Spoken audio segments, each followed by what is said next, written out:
Tournament tournament tournament তো guys, tournament নিয়ে কিছু বলার নেই। তোমরা তো সবাই জানো যে আরএচকে আর আরসি টিমটা এরা কিন্তু চলে যাবে ইন্দোনেশিয়াতে খেলতে। তোমরা তো সবাই জানো, আর কিছু বলার নেই। আর এদিকে হচ্ছে আমার টিম। তো গাইস, কি বলবো আমার টিমের কথা। আমার টিম তো পুরাই ভেঙে গেছে। আমার টিম সবাই চলে গেছে আমাকে ছেড়ে, মানে তারা আলাদা একটা স্কোয়াড গঠন করে ফেলছে। তো এইসব কথা বলে লাভ নাই।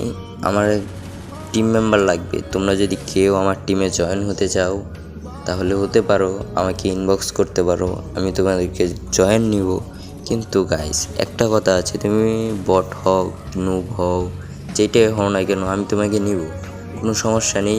তবে তোমাদের আগ্রহ থাকতে হবে যে টুর্নামেন্ট নিয়ে আমি কিছু করব।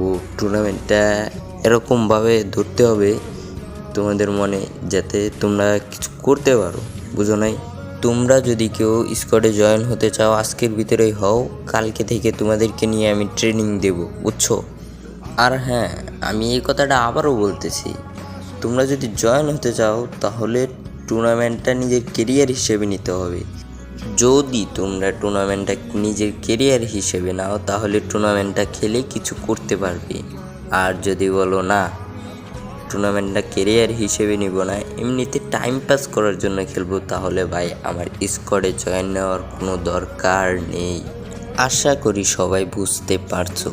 তো গাইস, এই ভিডিওটা এই পর্যন্তই। তোমরা ভালো থাকবা, সুস্থ থাকবা। আল্লাহ হাফেজ।